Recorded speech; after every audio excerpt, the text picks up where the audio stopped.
We've seen a substantial increase in people cycling to work. The number of those commuting by bike almost doubled in the 10 years, data from the latest 2011 census reveals. Between 2011 and 2011, residents across the country were twice as likely to cycle to work if they lived in urban areas, as opposed to a rural one. The weather's a lot better, so obviously I feel better about cycling. I can park my bike wherever I want, because you've got public areas. But in the winter, the weather puts me off it, so I decide to get public transport, like the buses or the tram, for example, and just walk the rest. Okay. Yeah, I use my bike less than I did 10 years ago. There's a number of reasons for that. But the main one is I think it's really dangerous for cyclists on the roads these days. I don't think car drivers are very considerate. And I've had lots of close shaves with cars pulling out in front of me. That just makes me very cautious about using my bike a lot. Yeah, I use the bike now to go to work and to go home, because where I work for pay for the bike to get you out your cars on your bike, get yourself fit and better for the environment and things like that. Apple has announced that a wide range of ethnically diverse ICMOs should be accessible to text messaging apps. The current list of characters consists of dozens of people that appear to be white. There are only 2 symbols that seem to be Asian, and none of them are black. A petition was posted online requesting Apple to increase the ethnic diversity among their custom emotes. The Lexicon of Love by ABC will be taken out there following their 30th anniversary concert in London last year. The performance will take place on Saturday evening at the Lowry, Salford, Quays.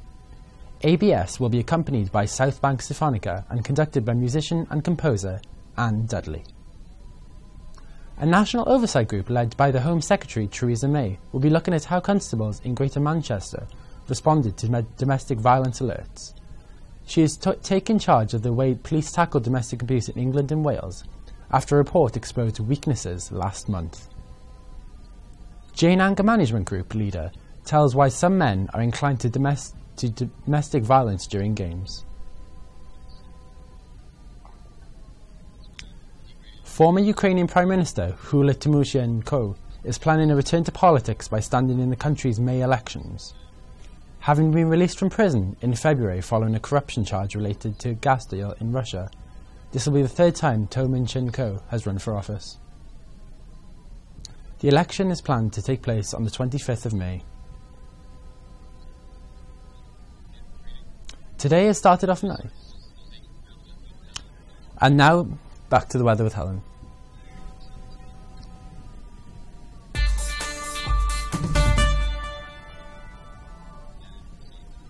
Today has started off nice and bright, but slowly the rain and wind is coming over the region. The cloud will gradually build this afternoon and temperatures will feel a lot cooler than 8 degrees in the wind. Scattered heavy showers across the region will bring a risk of hail and thunder. These could be wintry on high ground. This evening, showers will continue to be heavy, with temperatures falling to around 4 or 5 degrees. The next country on our global relay is the United Arab Emirates. Dubai has been experiencing some heavy thunderstorms over recent days, and these are set to continue through temperatures are staying around 25 degrees. So now over to Dubai. Apologies for that, we are actually going over to Chicago, so we're staying in America.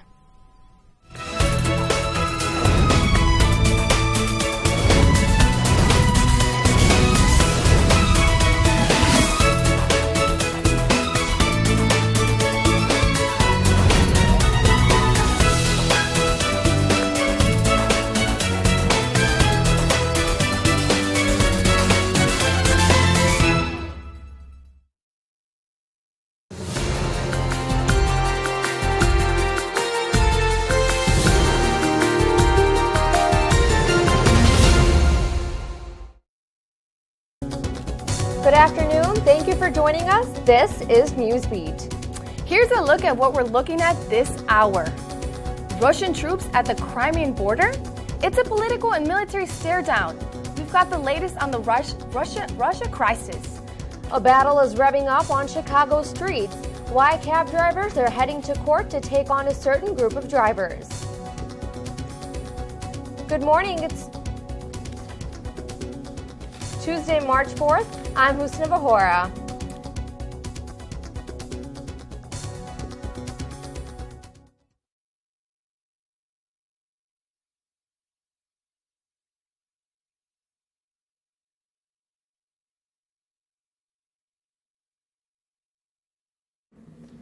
Good morning. Thank you for joining us on Newsbeat. I'm Musna Vahora.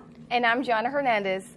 Russia and Ukraine are in the midst of a crisis over the Crimean Peninsula. Tensions are so high that the United States is offering its own warning to Russia's President Vladimir Putin. In fact, at this hour, Secretary of State John Kerry is in Kiev issuing his own warning to Russia. U.S. Secretary of State John Kerry is in Ukraine today, where Russia threatened to conquer the Crimean Peninsula. The crisis worsened over the past 24 hours after Ukrainian leaders accused Russia of declaring war. Russian troops seized several Ukrainian military bases, but say that using military force is the last resort. Here we see a military official waving a Russian flag on a Ukrainian base, displaying Crimea's strong loyalty to Russia. Russian President Vladimir Putin said that Russia does not want to take over the Crimean Peninsula, but showed no signs of backing down on Russia's presence in the region. Putin is stationing ships as a warning to Ukraine about what could happen if Russia takes action, and says that they will only do so to protect the Ukrainian people. So, Joanna, the tension is seemingly calming down in Ukraine, and I think that maybe U.S. involvement is really helping there. I definitely hope something really works out soon. I hope so, too. Hundreds of protesters chained themselves to the White House fence. Now they're in jail. Environmentalists are trying to convince the Obama administration to reject a Canadian oil pipeline. The oil pipeline would be 1,700 miles long, stretching from Canadian oil sands to the Gulf Coast. Demonstrators laid down on the sidewalk and formed a human oil spill. Students from about 80 colleges participated in the protest that ended in hundreds of arrests. A landlord out collecting rent is shot and killed on Chicago's southwest side. 66-year-old Herbert Good was walking along the 2300 block of 57th Street when a gunman opened fire. Police say there are no suspects or no motive at this time. A routine traffic stop ends with police finding 25,000 pounds of crystal meth in one driver's car. Roberto Ortiz is charged with drug possession with intent to deliver. According to police, the street value of the meth is nearly $2 million. The verdict is in guilty. A jury convicted ex-Chicago police person Stephen Mandel in a murder-for-hire plot. It was the evidence in the case that made it so chilling. Newsbeat Natalie Shaver has more on what the jury saw. Natalie? That's right, guys. The evidence that helped convict Mandel is like something right from a horror film. The FBI caught Mandel and his partner in crime, Gary Engel, discussing the grisly details of their plan on video surveillance. This cold side, there's no pressure whatsoever. Stephen Mandel and Gary Engel, seen here, putting finishing touches on their would-be torture chamber, just days before pulling a stomach-turning crime. That's what I don't know. Lay a carpet out there. Yeah. It was finishing touches. All the plumbing was supposed to be done. The electrical's done. Their plan? To kidnap, torture, and kill their victim, Stephen Campbell, for money. We're going to keep them here, secure here, okay? Mandel and Engel even go as far as role-playing how Campbell would react to the torture. And we don't want them swinging on here banging. This vacant storefront here on the northwest side of Chicago in a quiet neighborhood along Devon Avenue is the home to that torture chamber that Stephen Mandel and Gary Engel had set up. That noise you hear? Water running into a giant sink built to drain their victim's blood. Prosecutors say Club Med, the name Mandel gave to the torture chamber, was also equipped with multiple knives, saws, plastic sheets, and zip ties. We can get this thing done.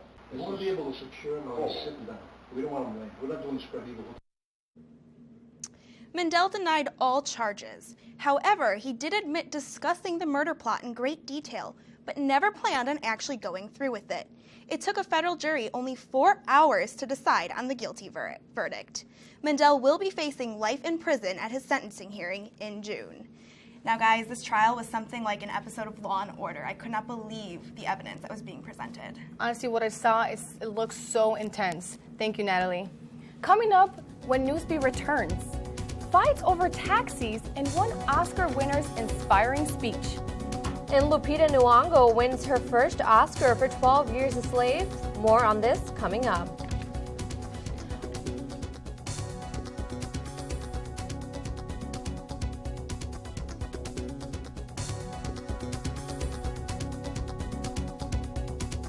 Did you know kids who play outdoors have healthier lungs? Totally. Did you know that boys that play with dolls make better husbands?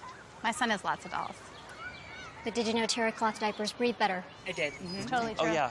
Did you guys know statistically friendly kids have more friends? Yeah. That's obvious. Did you know most people think they're using the right car seat for their kid, but they're not?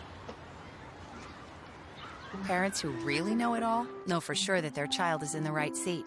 Visit safercar.gov/the-right-seat to make sure your child is protected.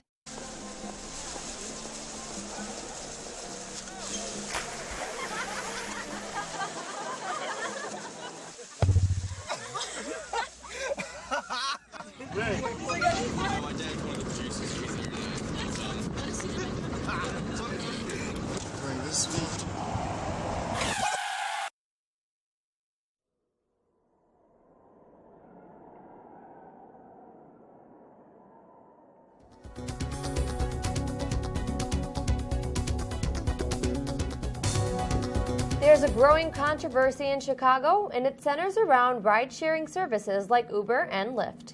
Thanks to smartphone apps, a ride is just a click away, but some lobbyists are not happy about it. Newsbeat Ariana Pupp is here with the latest on the story. The competition is fierce between ride-sharing companies and taxi cabs. The Chicago City Council held hearings on the issue that had no resolution, but the hearings triggered a federal lawsuit. When no cabs are around and you're in a rush, there is an app for that. Ride-sharing services like Uber, Lyft, and Halo have become extremely popular in Chicago. I switch on and off between different calls, so I can pick up anyone on the street like a normal taxi, and then I'm affiliated with Flash, so I can accept their calls. Then I have Uber, I can accept their calls, and I also have Halo, and I accept those calls. So whichever comes first, I go for one of those. Last week, a group of Chicago taxi companies filed a lawsuit against the city for failing to enforce its own rules. It is discriminating against taxi owners who have played by the rules, paid their taxes, and complied with safety and licensing requirements, while the city at the same time is allowing unregulated companies who provide identical service to make their own rules. Some people think the Uber app is very convenient, but for some taxi drivers, like these, think that Uber is taking away the competition from everyone else. After talking to many cab drivers, most are upset over the lack of regulation on these taxi services. If all in all they had to shut down Uber completely and the taxi portion of the app was gone, it would affect me in the beginning in getting to the customers, but people need to get somewhere and they'll find a way to get there. Now Mayor Rahm Emanuel wants to license these ride-sharing companies and require drivers to submit to drug tests and criminal background checks. The ordinance is still in the works, but I don't see these services going anywhere anytime soon. I'm Ariana Pupp, back to you guys. Thanks for that, Ariana. Police are investigating what seems to be a terrorist attack in China's local train station. The chilling violence took place in one of the largest Kunming train stations in Yunnan province on Saturday. Chinese authorities reported 10 armed men rampaged inside the railway with knives and machetes. Over 33 innocent people were killed and hundreds of people badly injured. Police say at least 4 of the attackers are dead and a female suspect is wounded. Authorities are still searching for the other suspects. Neighbors of Oscar Pistorius say they heard screams at his house before fatal gunshots were heard. The intensity and the fear in her voice escalated, and it was clear that this person's life was in danger. Carl Johnson and his wife Michelle Berger said they awoke to a woman's screams and went to their balcony to listen. Pistorius defense attorney Barry Rue questioned Berger's story, asking if what he heard actually happened. The Paralympian gold medalist pleaded not guilty yesterday to the murder of his girlfriend Reva Steenkamp on Valentine's last year. Pistorius says he mistook his girlfriend for a burglar. Winter weather isn't leaving Chicago anytime soon. And Rahm Emanuel is finding out the hard way. The deal was sealed with Rahm Emanuel and a celebrity at the Polar Plunge. What was the agreement, and what does the mayor have to do now? And warm weather is on the horizon. Des Valera will give us our 5-day forecast. This and more when we return.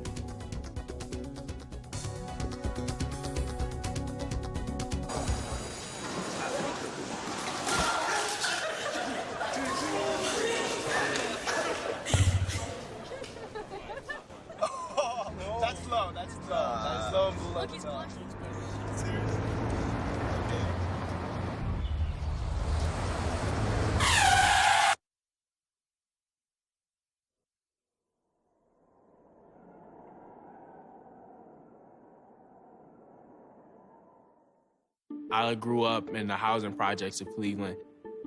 I didn't even know that life could be any better than it was. Education for me has been a way to get away from the agony of what was normal life.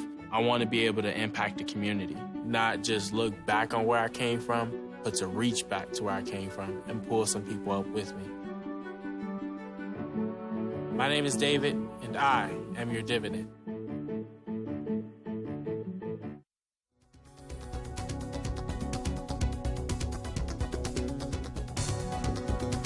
The excitement of the Sochi Olympics has come to an end, and the numbers are in. Viewership is down, and the same is true for the Chicago bars that hosted Olympic-themed viewing events to pump up profits. Newsbeat Sarah Salgado is live in the newsroom with the latest on the story. Sarah? Thanks, Joanna. Every 4 years, bars and restaurants of our cities gear up with the hopes that people will come in and watch the games and maybe spend some money. But this year has been a disappointment for their owners and employees. It's Thursday night at Sedgwick's Bar and Grill in Chicago's Lincoln Park neighborhood, and they're hosting the 3rd annual Olympic Games. The bar has prepared for the event by hosting Olympic-themed decoration, competitions, and menu options. But so far, the turnout has not been what they expected. Well, my good friend, actually, she's the manager here, and so she told us about it, and so I thought I'd come by and support her, and, you know, I'm always down to have a little fun. I just don't think there's a whole lot of interest this time around.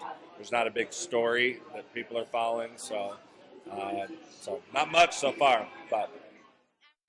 Nationally, the overall viewership for this year's Olympic Games dropped by 12% compared to the Vancouver Olympics 4 years ago. The drop in viewers has apparently crushed any hope for extra revenue for Chicago's bar scene.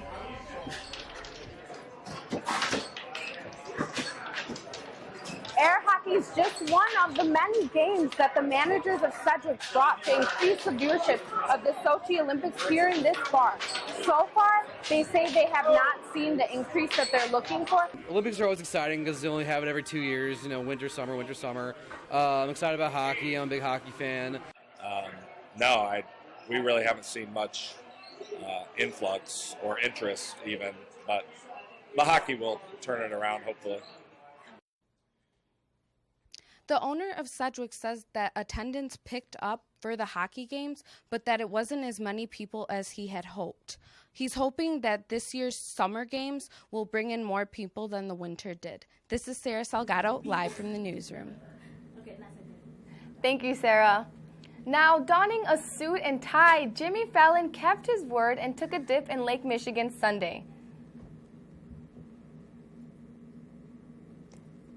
The Tonight Show host kept his word and took the polar plunge with Mayor Rahm Emanuel. The two made a deal via Twitter last week that Emanuel would come to Fallon's show as long as he took a dip. Attendees describes Fallon's face as pure shock as he emerged from the water, but that didn't stop him from raising his arms in victory. This year's plunge broke records, raising more than $9,000 and bringing more than 3,000 people into Lake Michigan. Grab your costume and mask. It's time for Columbia's annual Blood Ball. This Friday night at the Conway Center, students will celebrate Mary Ann Blood. She and Ida Maury Riley founded this college back in 1890. Attendees are strongly encouraged to wear ball gowns, tuxedos, practically anything goes. The event is open to all Columbia students with a valid ID. We might be shivering now, but warm weather might not be too far away. Newsbeat Dennis Valera has the forecast and more on this week. So Dennis, what's going on? Please tell me we have warmer weather coming. Just hold on, Joanna. We have some things to do first. So, you're right. Warmer temps are only a few days away, but we have more snow first. So if we take a look outside at Buckingham Fountain, as you can see, the blanket of snow from the past couple of days is still there, and it's going to stay there for a little longer, if not get a little higher. So if we look at today's current temps, it is 21, but it really feels like 12, and that's mainly because of the winds coming from the southwest at 7 miles per hour. So make sure you're bundling up when you go outside. If we take a look at the Chicagoland area, we got around the same temps around the whole way. As you can see, Waukegan at 20, out west with Aurora at 19, southwest 18 at Joliet, and again over here by us it's like 21. So around the same temps around the entire Chicagoland area. But if you look at tonight, we're going to drop a couple degrees at 19 and expect a couple inches of snowfall. So like I said, that snow we saw outside on Buckingham Fountain is only going to get a little higher, and expect that around 7 or 8 p.m. tonight. And the winds are going to die down just a little bit, but that's just because the snow has fallen. So don't forget to bundle up as you go outside. And if we take a look at the 5-day, Wednesday, we're going to have some snow still at 27. Thursday, we're going to be at 30. And Friday, we're going to see some sun and higher temps at 40. And that's going to be the high of the 5-day. And then Saturday, we're going to drop down back to 32. And Sunday, back down to 29. So as you can see, we kind of had this roller coaster effect going on for the 5-day. But hey, we're going to stop seeing that snow really soon. Yeah, definitely. All I know is that if I get some warm weather, I'm happy. Yeah, seriously. This winter has gone on forever. We need a break. We a do. Spring break. Hopefully we'll get one. Thank you, Dennis. Yep. When Newsbeat returns, a golf star who's making waves. A hockey game rocked by a blizzard, and we'll tell you the Oscar winners. Coming up in sports, just wait and see what Russell Hensley did to shock the golf world. Also, the Blackhawks take on the Penguins in a blizzard. See who comes out on top. Plus, we'll show you which big stars took home Oscars, and we'll show you which ones stole the show. We'll be right back.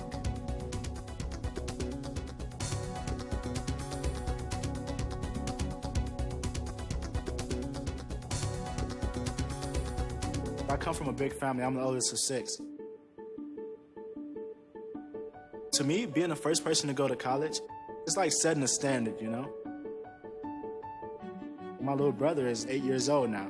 I challenge his curiosity. I challenge him to dream. I have to paint a picture for him that he can look up to and live up to and possibly be better than. My name is Quays, and I am your dividend.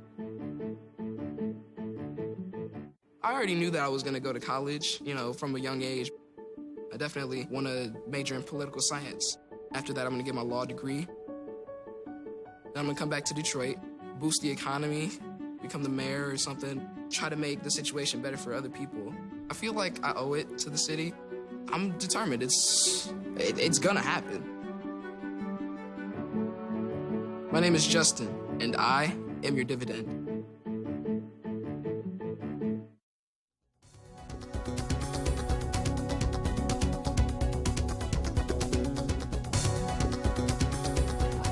Vinny's here to tell us more about what's going on in the world wide of sports. Vinny, so tell me what's going on. Wow, what an interesting weekend it was. And to start off, the Blackhawks took on the Pittsburgh Penguins in a Windy City showdown at Soldier Field. Now, man, this was a snowy game. This was the first of 4 games held during the NHL's Winter Classic Series. Boy, did Winter's End hold up their part of the bargain. Snow flying all over the place, all over the ice. It was a snowpocalypse out there as Corey Crawford and the Hawks were ready to battle against Sidney Crosby and his Penguins. Now, we begin in the first with this fabulous save by Marc-Andre Fleury. What a save. Now, after that, it was all Blackhawks from here on out, starting with this dish right here from Jonathan Toews to Patrick Sharpie. right in the center of the goal. Blackhawks go on to score 4 more goals to crush the Pittsburgh Penguins. Final score 5-1. Now, after being the hottest team in the league since January, the Bulls arrived at the Barclays Center last night to take on the Brooklyn Nets. The Nets were on a streak as well, going 18-8 in their past 26 games, and they didn't want to have any plans to the Bulls change their momentum. Right there, Sean Livingston drains an 8-footer. Now, later in the first, Livingston almost loses the ball, but recovers, and Mason Plumlee finds an open lane and says, bam, dunks it right in the net. But now, Bulls try to make a comeback here with a couple tip-ins by Joakim Noah, but it just wasn't enough as the Nets continue to control the rest of the entire game for the win. Final score, Nets take this one 96-80. Now it's time for my invincible plays of the week. Here's a couple you just have to see. Unbelievable. Starting in the golf world, check out Russell Henley's shot here on the 14th hole at the Honda Classic.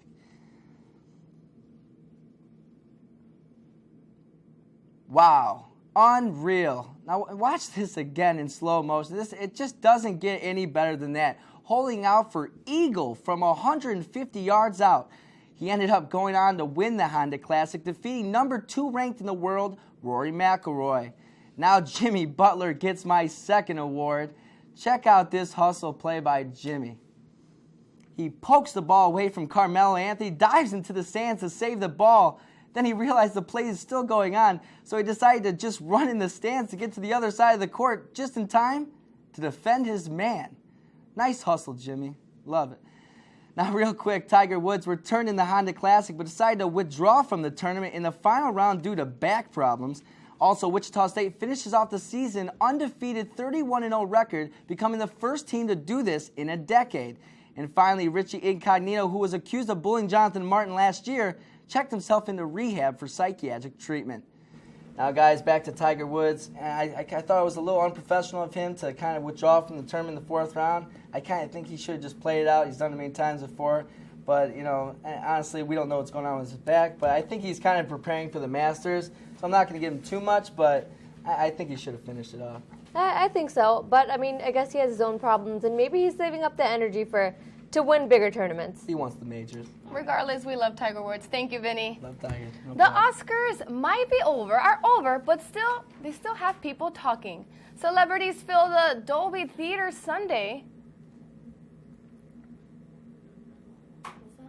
For the 80th Academy Awards, Matthew McConaughey took home Best Actor alongside his co-star Jared Leto for Best Supporting Actor for their transformational roles in Dallas Buyer Club. Newcomer Lupita Nyong'o gave an inspirational speech, winning the Oscar for her power performance in 12 Years a Slave.